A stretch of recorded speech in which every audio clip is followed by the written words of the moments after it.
Le cycle des bois et des champs, puis sous-titré Liminaire. Je suis un fils déchu de race surhumaine, race de violents, de forts, de hasardeux, et j'ai le mal du pays neuf que je tiens d'eux, quand viennent les jours gris que septembre ramène. Tout le passé brutal de ces coureurs des bois, chasseurs, trappeurs, scieurs de long, flotteurs de cages, marchands aventuriers ou travailleurs à gages, m'ordonne d'émigrer par en haut pour 5 mois. Et je rêve d'aller comme allaient les ancêtres.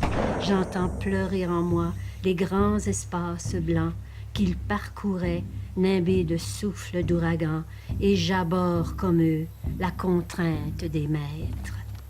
Quand s'abattait sur eux l'orage des fléaux, ils maudissaient le Val, ils maudissaient la plaine, ils maudissaient les loups qui les privaient de laine, leur malédiction engourdissait leurs maux. Mais quand le souvenir de l'épouse lointaine secouait brusquement les sites devant eux, du revers de la manche, ils s'essuyaient les yeux et leur bouche entonnait à la claire fontaine. À la claire fontaine, m'en allant promener, j'ai trouvé l'eau si belle que je m'y suis baignée. Il y a longtemps que je t'aime, jamais je ne t'oublierai.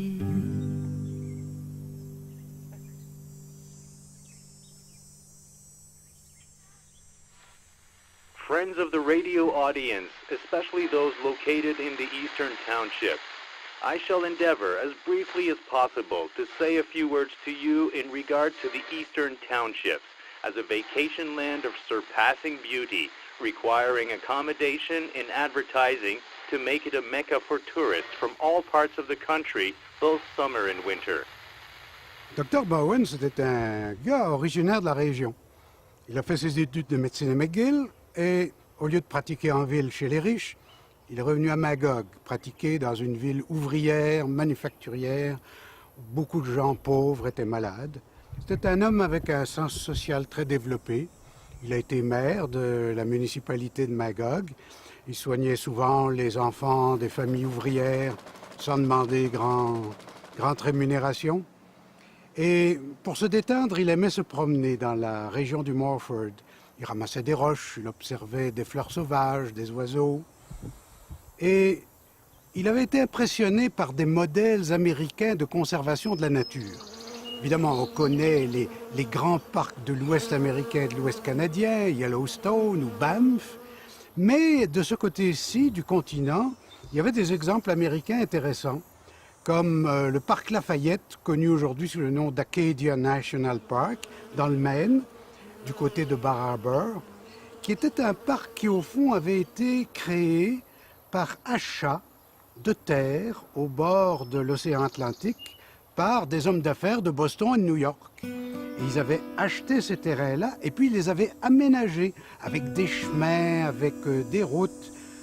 Même aujourd'hui, quand on va à Bar Harbor et qu'on regarde ce parc-là, ce parc est un parc à la fois de nature, mais en même temps, c'est un parc qui permet l'accès à la nature pour les gens de toutes conditions.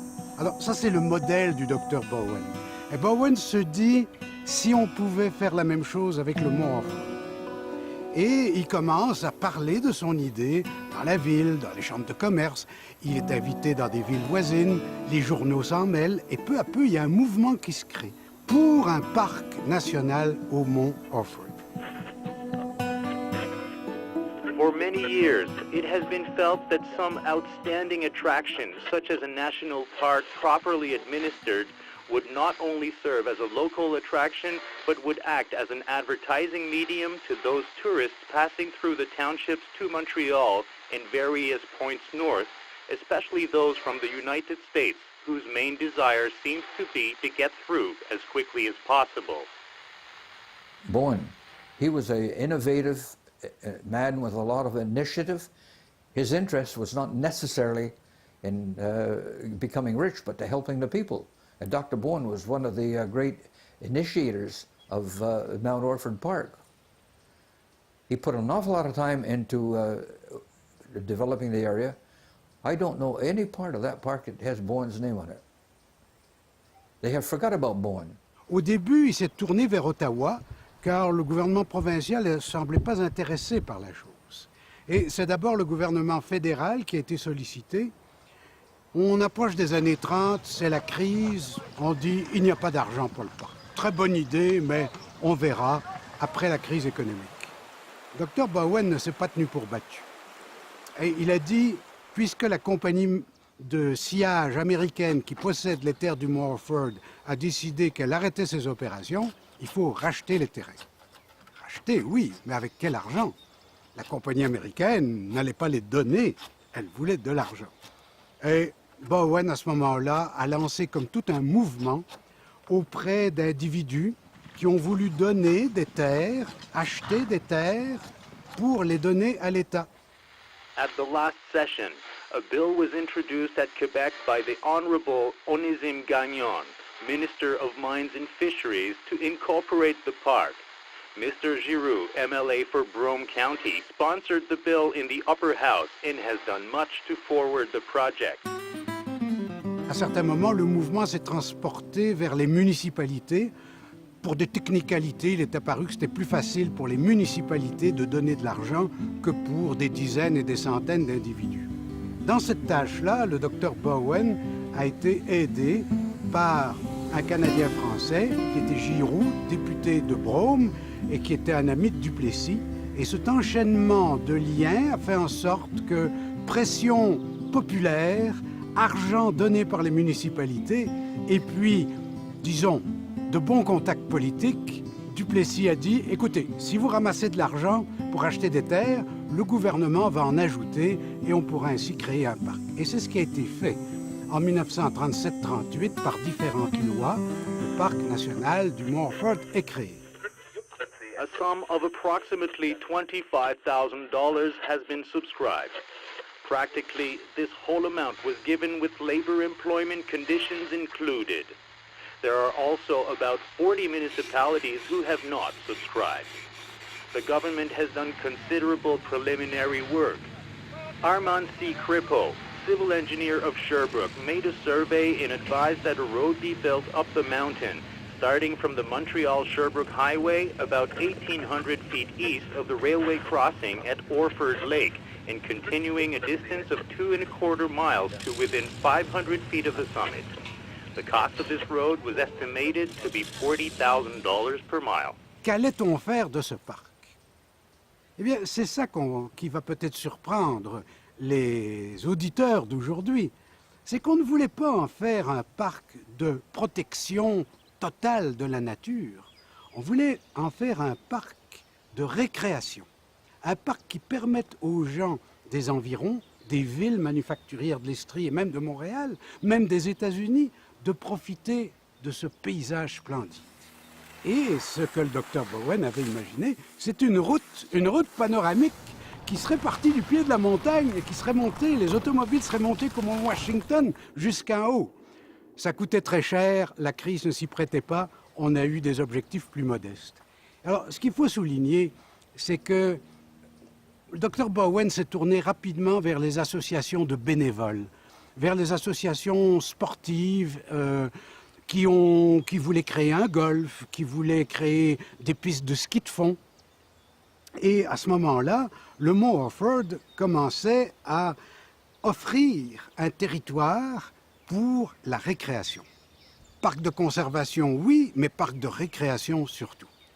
Et dans les années 39, 40, 41, ce furent les premiers étés où on a construit les routes d'accès, où on a construit le chalet de golf, où on a construit aussi un camp pour les enfants pauvres et malades de la ville ouvrière de Magog. On voit que ce sont des initiatives très modestes.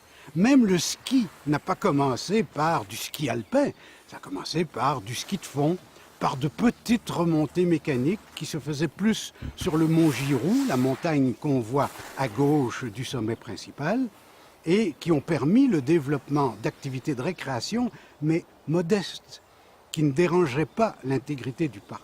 Donc le Dr Bowen a été vraiment un inspirateur.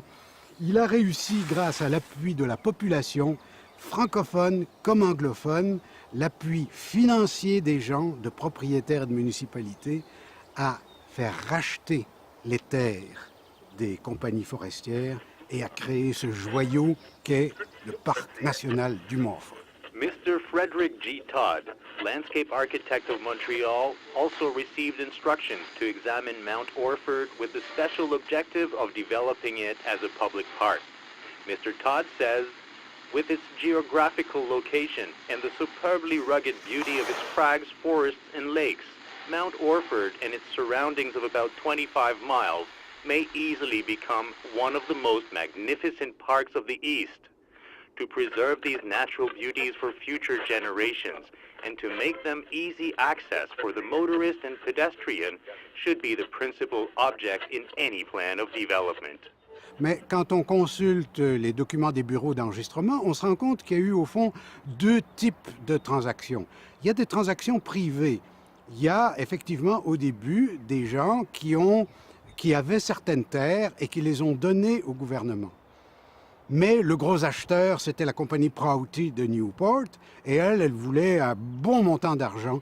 Alors on ne pouvait pas demander à un individu de commencer à négocier avec la compagnie forestière. Et l'idée, c'est l'idée de Giroux, c'est que les municipalités rassemblent par des taxes ou par des dons de l'argent.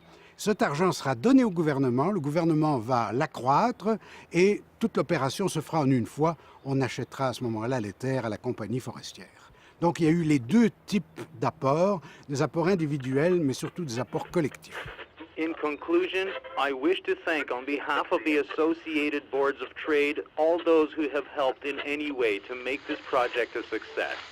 Not the least of these are owners of the site, many of whom have renewed options 2 to 3 times, but who have almost without exception done so at a fair price, and I do not expect expropriation will have to be resorted to in any case. I also wish to express my appreciation to CHLT, the station over which I am speaking, for the opportunity to say a few words to the people of the Eastern Townships.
Years ago, I used to come up here. I'm looking at the trees now compared to when I used to come here with my dad.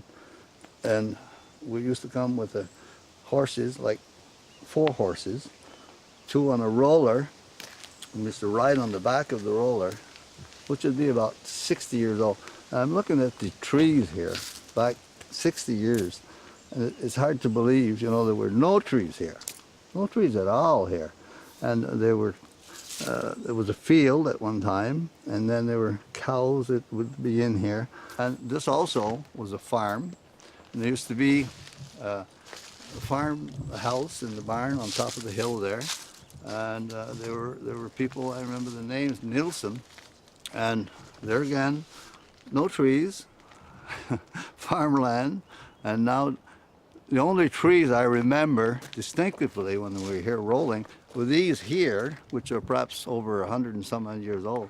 So in diameter, we're perhaps looking at 5, 6, 8 inches. But those trees were actually there when I was young, and it's just incredible. And now, of course, it's parked, and this has always been called the concession, the chemin concession, that goes through to what we call Lake Fraser, Fraser Lake, which was also included in the expropriation of all this land of approximately 3,000 acres in our when we were working with the expropriation for 5 years, being expropriated, which was representing about 30 landowners, and it's just incredible, you know, to have lost this land in the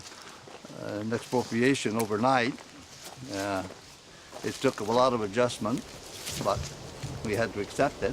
The main reason for the expropriation, when we were asking, of course, which we disagreed with it completely at first, but we had no choice after going through an expropriation firm and lawyers that we had to accept, and all we could do was fight for more compensation. So that's what we did, but the main reason was to protect the land for the future. But they had no plans for anything in the future right away. And it took years and years before the park get into doing the ski de fond and walking paths and etc. People that were involved, they were not in the group that I dealt with, were the 3,000 acres beyond Cherbourg. They were on their own, and Parkside was on their own. And we dealt with the ones in this sector here, which was, you know, Whittier's, McKelvey's, Balzo's, Catchpot, La Liberté, and I forget the other name. There was 2, 3 others on down through. But this area it went sort of in phases. This area was taken first, and then the area, Fraser Lake was taken, Opeangle Club was taken later. The dates I don't have in mind, but I would say maybe 5, 6, 7 years later. Parkside went sort of on their own. They had their own system, their own lawyers in their association. So they didn't stay with our organization. They went on their own. And I think if you check, Parkside came out fairly well per acreage compared to us.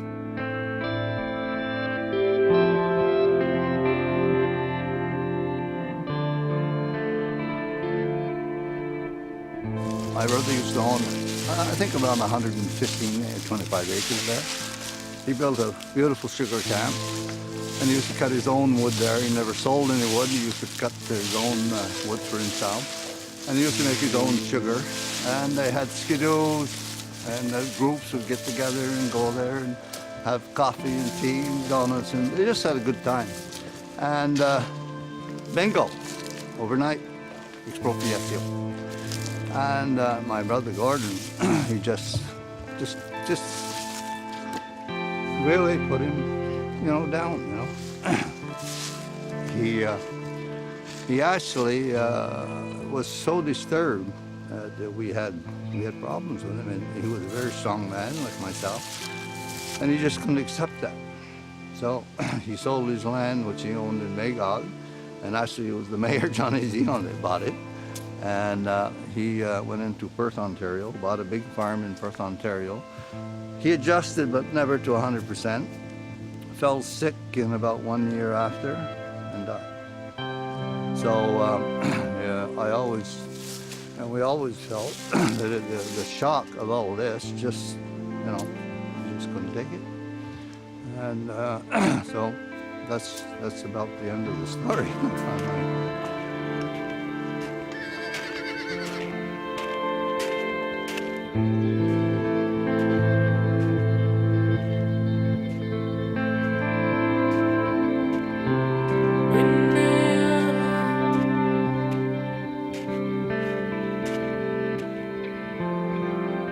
Yes, I'm just amazed being up here today after 45 years, not being in this area. I've been, you know, in my own sector on the other side, which we'll see later.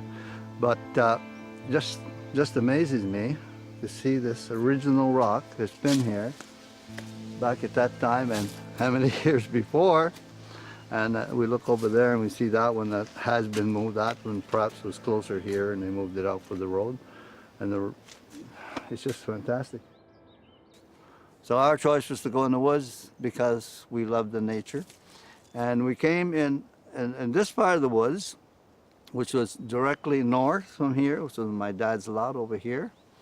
And we cut 400 cord of wood with a cross-cut saw. We broke one saw, which my dad wasn't pleased about. And we cut that wood in what we call sled length. It was not cut in blockwood.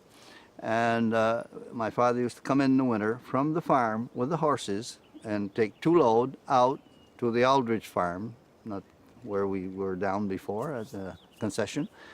And we hauled that out during the winter, piled it up beside the road, cut it up in the spring with a circular saw and the motor and the belt. And I think my brother and I made $100 that winter. Plus we were fed by him. And we stayed right here in a log cabin. My father had a log cabin there, and we lived in that, my brother and I, all winter and cut wood. So next spring, I think I was ready for a job of something else.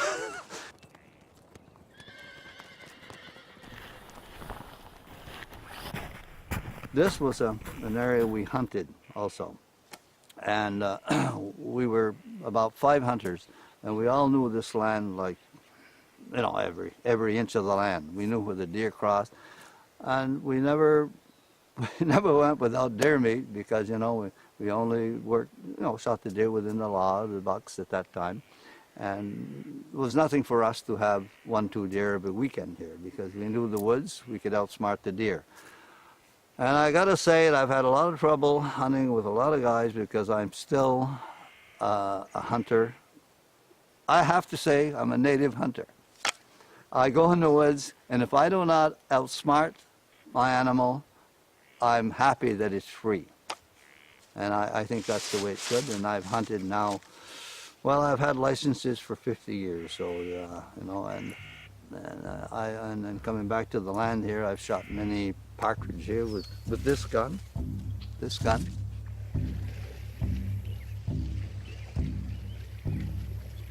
La chasse. C'est l'heure où le chevreuil vient boire à la rivière. Le couchant, au milieu de l'horizon transi, fleuve d'or et de sang que la nuit retrécit, dévale de l'Orford vers l'abîme polaire. Le chasseur, à l'affût au bord d'une clairière, aplati dans le foin bleu que l'été roussit, l'œil seul mobile, ayant épaulé son fusil, vise un vieux mâle qui galope à la lisière. Soudain, un coup de feu corrompt l'air forestier. L'animal détendu croule dans le sentier, vibrant, le cœur brûlé dans le soir qui l'embaume. Et là-bas, aux confins des lointains éclatants, entre le ciel de pourpre et la terre de chaume, les bois sont mouchetés de roux comme au printemps.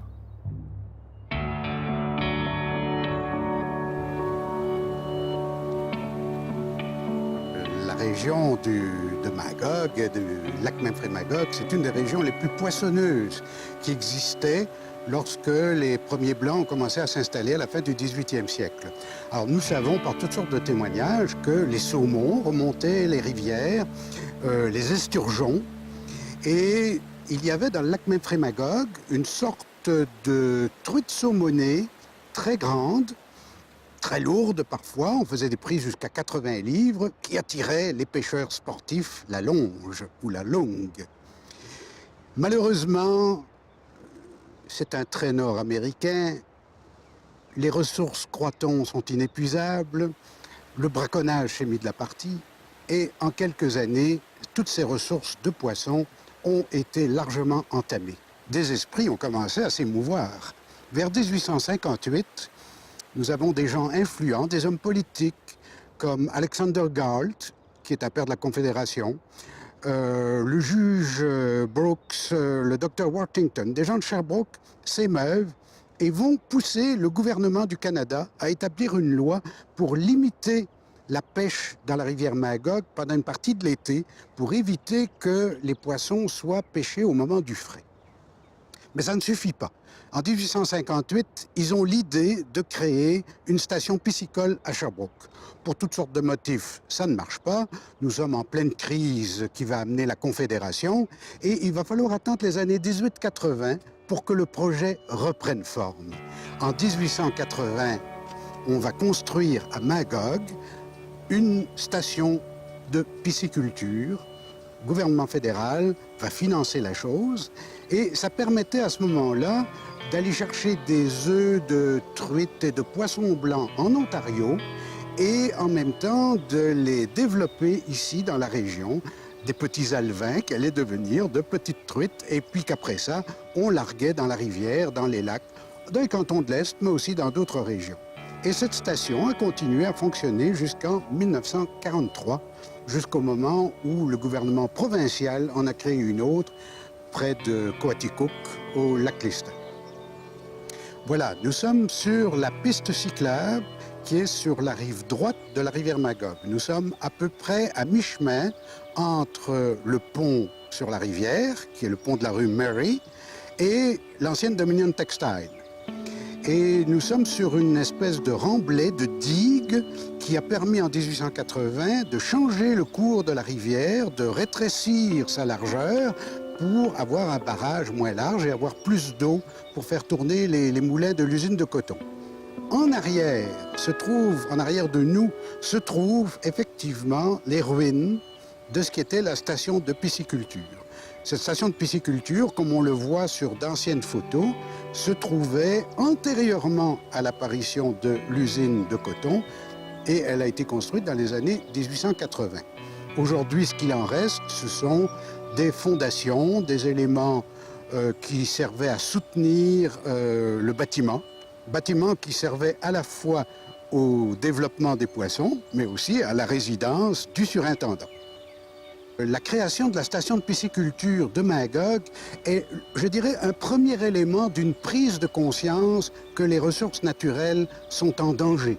Elles sont en danger parce que l'homme, dans les villes, avec l'industrie, va nuire à cette ressource. Même les pêcheurs américains qui venaient dans la région pour pêcher, dans les années 1880, ils ne viennent plus, ils partent dans les Laurentides. Donc, il y a une prise de conscience. Et c'est important parce que dans les années qui vont suivre, dans des villes comme Sherbrooke ou Magog même, on va prendre conscience de l'importance des espaces verts, de laisser autour des villes des lieux de nature. Et c'est comme ça, par exemple, à Sherbrooke, qu'on va créer le parc Victoria, ou à Magog, la Pointe-Mairie, qui sont une volonté de créer des espaces verts et de détente pour la population des villes industrielles.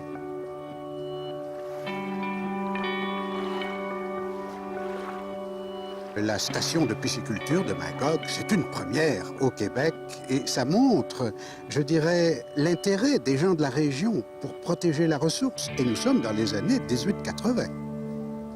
Nous sommes au point de départ d'une prise de conscience de sauvegarde de la nature qui débouchera un jour sur la création de parcs comme le parc du Morford.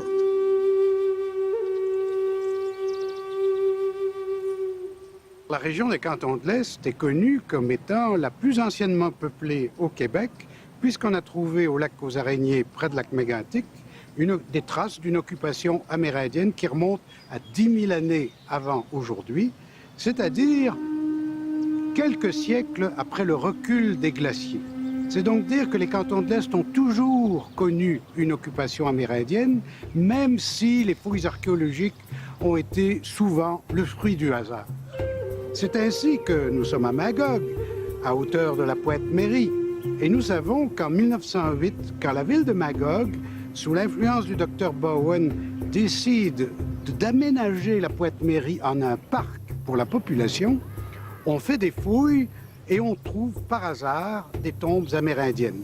Le matériel en a été dispersé, on en a conservé pendant un certain temps au séminaire de Sherbrooke. Peu importe, ceci nous montre que nous sommes dans un endroit qui est connu des Amérindiens depuis longtemps. Évidemment, car il faisait partie d'une des grandes routes de voyage des Amérindiens, celle qui, du Saint-Laurent, par le Saint-François, la rivière Magog, le lac Memphremagog, et puis des portages conduisait les voyageurs soit vers la Connecticut et donc l'Atlantique, soit vers la rivière Missisquoi et le lac Champlain. Moi, ce que j'ai connu de la fréquentation des peuplades amérindiennes, c'était que les Abénaquis occupaient ce territoire. On sait qu'ils étaient parfois en campement là, saisonnier sur la pointe nord du lac Memphremagog. Et pour venir chercher leur nourriture, venir pêcher dans les petites rivières et venir cueillir les fruits, ils ont probablement pris la rivière pour monter jusqu'ici. Ça serait pas surprenant. Native people, they were basically the Aboriginals. And they were probably among the more initiative. Their initiative was to have permanency in settlements and one thing and another. In fact, we know that at one time there was an area called Wrights Beach, and they've renamed it. It's changed a lot. But at one time, the Aboriginals who lived in that area, they even planted corn every year. And they had a predominant stand of corn because they would raise their corn in the summertime and then they would move on to hunt. They would come back to that area.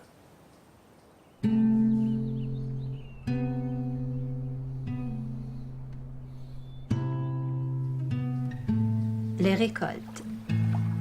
C'est un midi du mois où va naître l'automne. Ça, c'est un très, très beau vers. J'aurais aimé écrire ça. C'est un midi du mois où va naître l'automne. Septembre. Le soleil indistinct garde encore sa chaleur verticale et son visage dort. Mais déjà, la fraîcheur des ombrages détonne. Les blés dorment au champ du sommeil monotone qu'ont les maturités paisibles et la mort. Mais parfois, une brise y fait de bord en bord rouler un ondoiement de golfe qui moutonne. Rouler un ondoiement de golfe qui moutonne. L'heure à l'envoûtement de parfums endormeurs. La langueur des échos prolonge les rumeurs que soulève la vie humaine des vallées. On dirait qu'une brume invisible emplit l'air, quand, venu des lointains qui bordent des allées, l'aigre crépitement des lieuses éclaire. Tu sais, t'entends le crépitement des lieuses du foin, là.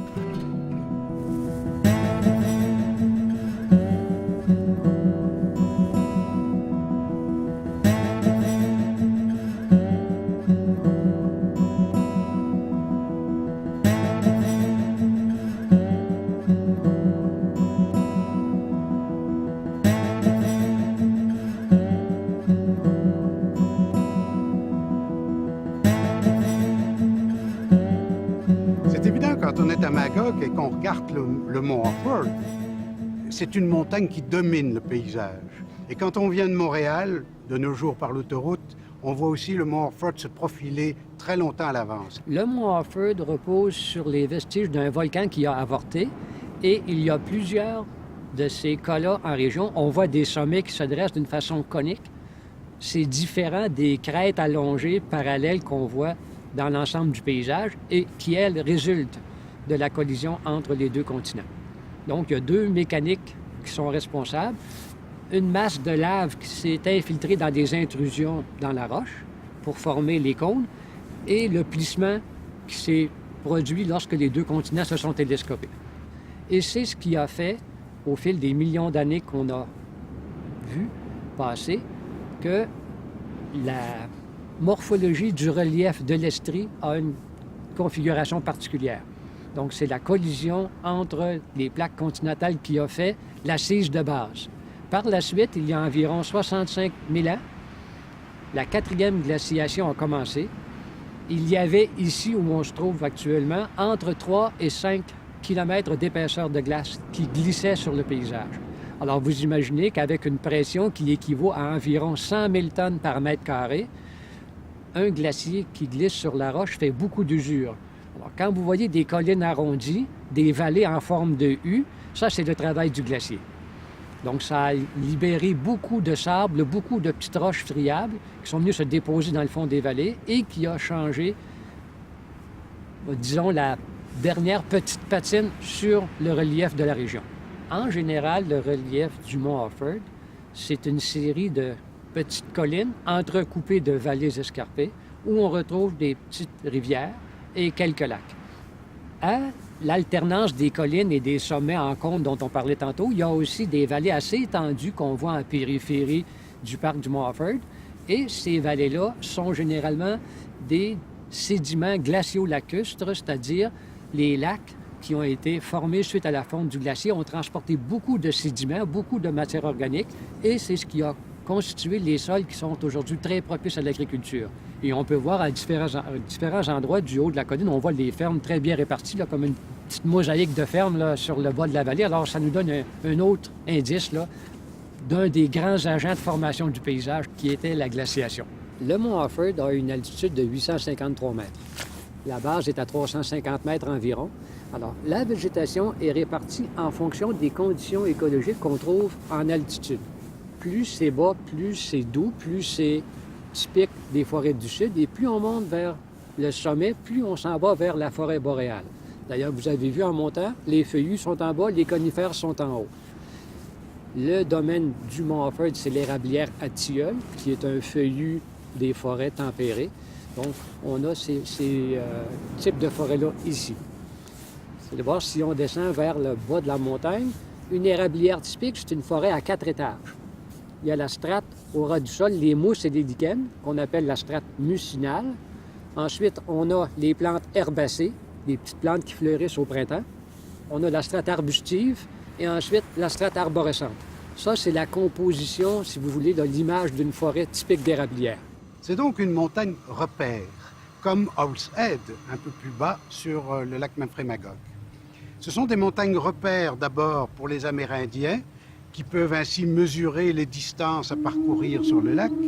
Et pour les premiers colons, ça va être des montagnes également mythiques, car ce paysage de montagnes et de lacs se trouve en même temps dans une région qu'ils sont en train de coloniser. Nous sommes très loin du cœur de la Gaspésie ou des Hautes-Laurentides. Nous sommes dans un endroit qui est colonisé, mais en même temps où il y a de belles montagnes. Alors évidemment, l'homme est ainsi fait. Il voit de hautes montagnes et il veut monter dessus. Alors, dès les années 1820, nous savons que Owl's Head a déjà été conquis par l'arpenteur Bouchette. Et il faut attendre 1837 pour qu'un arpenteur de l'armée britannique, Fred Weiss, monte jusqu'au Mont Offord. Il découvre de là un paysage superbe et il avait des baromètres, disons, peut-être pas très précis, et il a tenté de calculer l'altitude du Mont Offord. Et il en a conclu que le Mont Offord était la plus haute montagne de l'Est du Canada. C'était un pieux mensonge. En fait, nous savons fort bien que les montagnes de la Gaspésie, ou même le Mont Mégantic, sont plus hautes que le Mont Offord. Mais jusqu'en 1914, jusqu'au moment où l'armée canadienne a refait la triangulation pour établir les premières cartes militaires, le Mont Offord était considéré comme la plus haute montagne de l'Est du Canada. Donc, on venait la voir par des graveurs, par des peintres. Krieghoff, Hunter, le peintre de Stansted, William Henry Bartlett, qui avait été gravé sur des gravures, les pyramides, les Alpes, vient ici dans les cantons de l'Est, et tous, ils accentuent l'altitude, l'impression de hauteur du Mont Offord, qui en tire évidemment une gloire magnifique.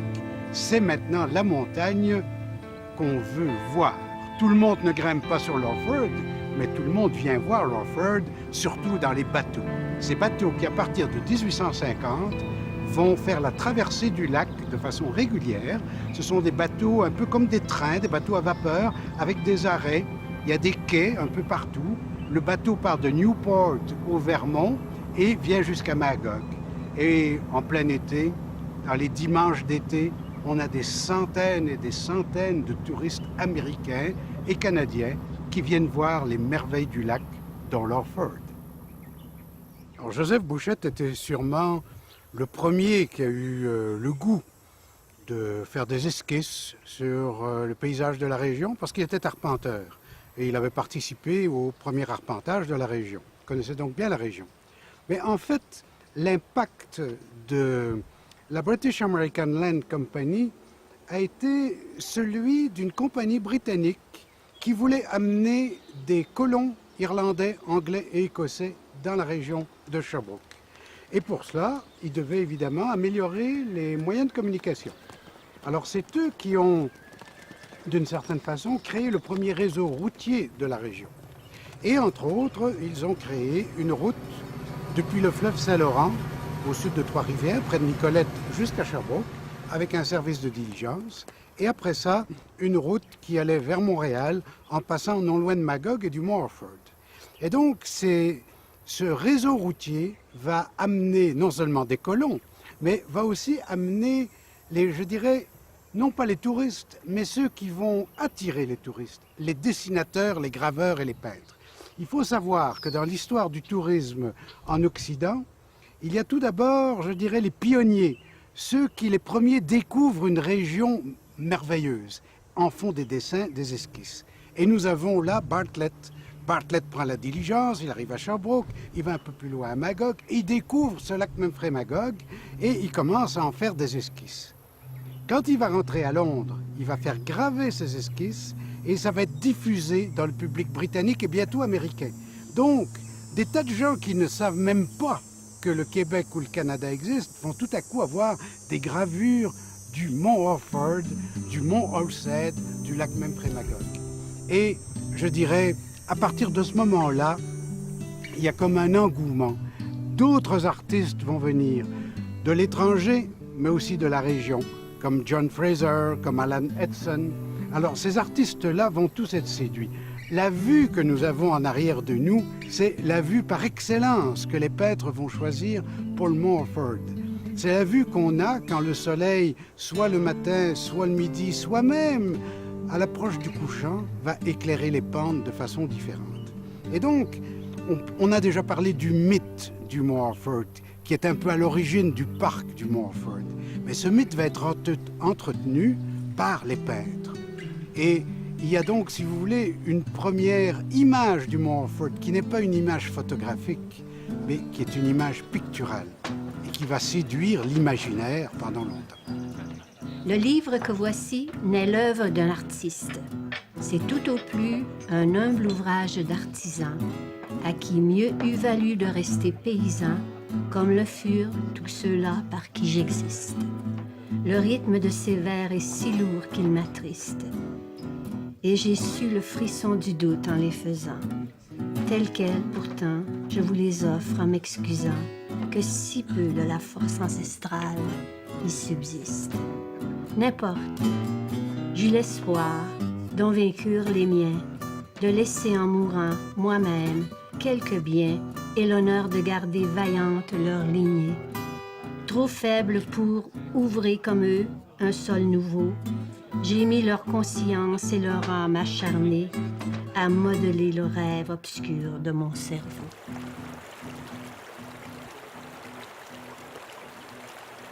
La rivière aux Cerises, où nous nous trouvons présentement, c'est l'élément naturel qui permet d'aller du mont Orford vers le lac Memphremagog. Et tout naturellement, à l'époque où les compagnies forestières avaient mis le grappin sur la montagne, au printemps, en période de grandes eaux, ici, il y avait des troncs qui descendaient par flottaison ou à la drave pour rejoindre le lac Memphremagog. Il y avait en effet des scieries à Magog et surtout des scieries à Newport, au Vermont. Alors il y avait des bateaux, des remorqueurs à vapeur qui tiraient d'immenses trains de bois depuis l'embouchure de la rivière aux Cerises jusqu'à Newport. Et lorsque l'activité forestière s'est arrêtée dans les années 30, tout naturellement, la rivière aux Cerises et les chemins qu'on pouvait tracer sur ses rives sont devenus la porte d'entrée numéro 1 pour ce qui allait devenir le parc du mont Orford.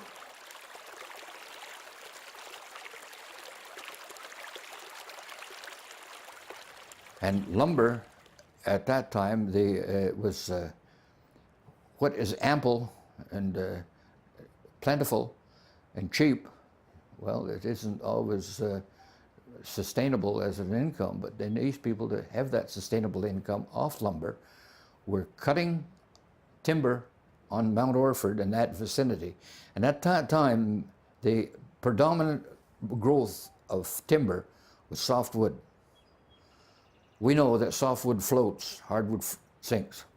And in the late 1700s, or I'd say 1800s, up to middle 18th, there was a great surge of building in the United States, especially in Boston, New York, and there was a demand for lumber. Just one particular contract I have in mind was a company with the name of Prouty and Miller. We know that Prouty and Miller still have an operation in Newport, Vermont. And they also got land grants up here, not the land properly, but permission or from the regime to cut timber on Mount Orford. And the local farmers needing an income and a means to sustain their welfare and their families and all would contract to Prouty Miller to cut lumber on Mount Orford. Now I mentioned Prouty and Miller, there were several companies, but the one that comes best to mind is Prouty and Miller. And that lumber, soft lumber, was being cut, and some of it floated down the Cherry River. A lot of people today can't perceive that the Cherry River is a little stream, but at one time, dammed up, it was enough to float large logs from the pond at the park down to Lake Magog, Memphremagog Lake.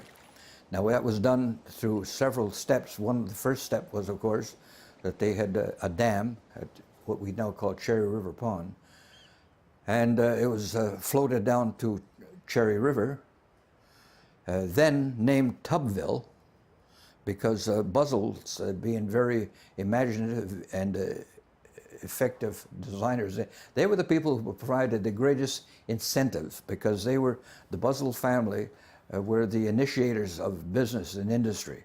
They built several factories here. One of them that I'm mentioning, they used to float these logs down into the village. And they had two factories here. One, they used to saw lumber for boards and all, to build houses and like. And they even had one plant that manufactured beams, large beams to make barns. And then across the road from the factory, they had another plant in which they manufactured tubs. In those times, these pails were used to cart various necessities. One of them, they used to make a lot of butter and put the butters in the pails. And even today, some people are familiar with the term Tubbville because that's reference to Cherry River as we know it today. So Orford at that time, being a lot of high-rise lands with timber, the only thing that had of value was the timber. So they were cutting and floating it off. And the farmers in that area, mind you, I say farmers because the majority of people who didn't work for Buzzle and his mills worked on the farms. I feel one of the sad things is that today, with all of the development and the things that are happening at Mount Orford, and it's understandable that the people now who are coming in to take over, they're giving new names to all of these places, but it's rather sad because they are eroding history. There's a lot of names that used to be standing names up here, like I'm simply using example the name Buzzle. Mind you, all families have highs and lows, and I don't care what family it is. There's some who are going to fall off the bridge and make a bad name for themselves, and others are going to achieve. But there are many things here that we don't give credit to are the pioneers and things that happened. Now, we take example Cherry River Pond. Now, Cherry River Pond, I was up there not too long ago to take a picture of a new dam that they're building. Now, to a lot of people, they've renamed it, and it has, to the locals today and people coming there, Cherry River Pond has absolutely no significance. But historically, it's very, very important because it was one time the beginning of the feeder location for the logs that were being floated down to the Memphremagog Lake.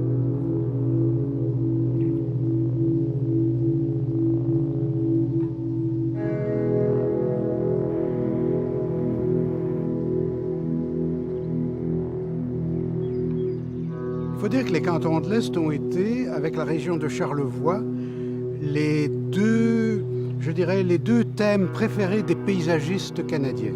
Et donc, il y a eu au départ des peintres venus de l'étranger, d'Angleterre principalement. Mais bientôt, dans la région elle-même, il y a des peintres qui se sont trouvés inspirés par le paysage de cette région. Et il faut donc savoir que dans les musées de Montréal, d'Ottawa, de Toronto, on trouve aujourd'hui des tableaux qui ont été peints par ces peintres, mais qui étaient nés dans la région.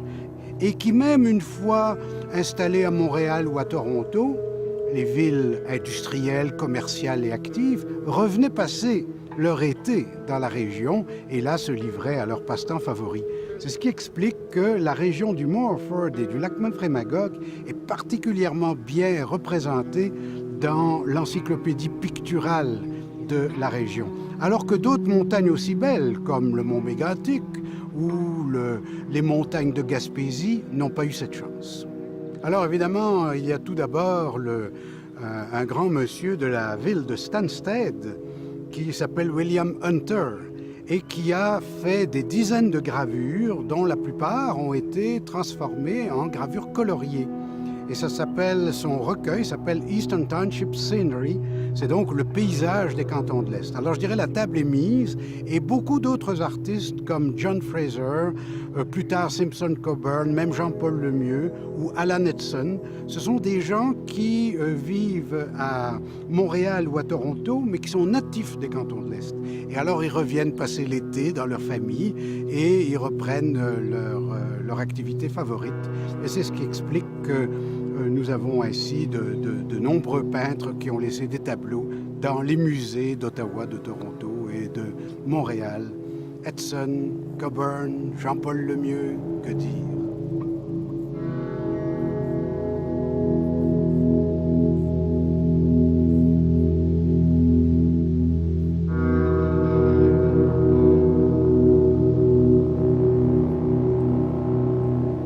On peut dire que le Mont Orford est un des premiers parcs provinciaux. C'est le gouvernement fédéral qui avait l'expérience des parcs, surtout dans l'Ouest canadien. Au Québec, il y avait le parc du Mont-Tremblant, qu'on appelait à l'époque de la Montagne Tremblante, qui a été créé en 1892, à un moment effectivement où la colonisation dans les Laurentides donnait l'impression que certains territoires des Hautes-Laurentides étaient menacés. On sait que dans le parc de la Gaspésie, l'exploitation minière était autorisée et cette exploitation a continué jusque dans les années 70 en lien avec ce qui se faisait à Murdochville et avec l'industrie minière du cuivre. C'est donc dire que le Québec n'a pas eu vraiment de politique claire avant les années 70. Dans les années 70 a commencé à se définir une loi sur les parcs. De nombreux parcs ont été créés. Et le dilemme a toujours été parc de conservation, parc de récréation. Et le choix s'est fait un peu, les parcs près des villes sont des parcs de récréation, je pense par exemple au parc d'Oka ou au Mont-Saint-Bruno, tandis que les parcs qui sont beaucoup plus éloignés des grands centres sont plutôt des parcs de conservation. Orford, c'est les deux. Et on peut dire qu'il y a toujours eu une tension entre la vision, je dirais, récréative et la vision de conservation. Et actuellement, c'est un parc dont certaines zones sont protégées, interdites d'accès, mais d'autres, nous le savons, ont un golf, des remontées mécaniques ou même des activités beaucoup plus nobles comme la culture ou le camping. C'est un parc qui a été créé, bien sûr, pour soustraire des terrains à la spéculation et à l'entreprise privée. Ça, vouloir construire des chalets, vouloir construire des condos, vouloir construire toutes sortes d'immeubles dans le parc du Mont Orford, c'est ce que Bowen voulait éviter. Il voulait éviter ce fractionnement d'un terrain aux mains de milliers de petits propriétaires. Il suffit de voir ce qui se passe ailleurs dans les cantons de l'Est ou dans d'autres régions du Québec pour se rendre compte qu'autour des lacs ou dans les endroits qui sont pittoresques, tout de suite, la spéculation fait en sorte que les terrains s'achètent et se vendent au plus offrant. Ici, on a voulu conserver une zone protégée, mais en même temps, le parc est trop petit pour constituer une réserve naturelle. C'est un parc avant tout de récréation. Donc, les deux vocations subsistent et depuis, je dirais, 30 ans, bien des gouvernements se sont attaqués à cette apparente contradiction. Mais les deux vocations ne sont-elles pas compatibles? L'histoire du parc du Mont Orford montre que c'est très possible. With this, I cannot trust the government. I don't know what we can do, what kind of regulations and laws we can proceed with within the government. That when we do things, expropriations for land, reserve land for the future for our young people, I think all citizens like myself and others, when we are expropriated, will understand that there's a future. You know, we have to look at the future and preserving it for the future, so they can have animals, so they can have the same passion we did have to play on our land. I really believe that some kind of restrictions and laws should be put in. That is untouchable. So I don't trust the government now, not until I see something better. I hope I can die. I will die before 30 years. Stop skiing for 30 years. But I hope we can see Orford develop to the extent that it will be sportive, only buildings or activities put there that are sportive. It can be done, and it should be done. I don't see Orford making big profits, but I see it for the economy and for the region, that it stay there, and I hope that I can dream that will happen. It should be able to operate. It was operated for years, without this kind of good machinery and snowmaking. There's no reason why it cannot be fixed and operated, now for the future. And it should remain there, for sure.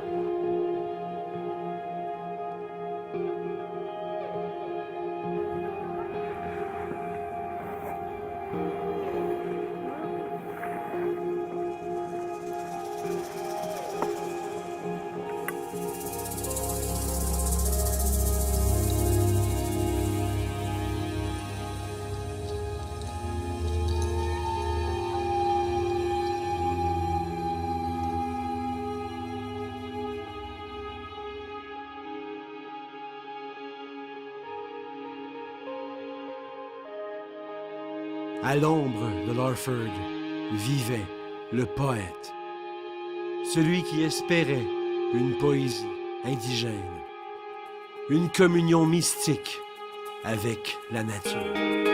Dans la poitrine du poète de notre continent bat aussi un cœur amérindien. C'est aussi ça, le vieil Indien. Un duel entre le passé et l'avenir. La patrie de Bowen, Giroux et Desrochers. C'est l'Amérique entière. Orford, m'entends-tu?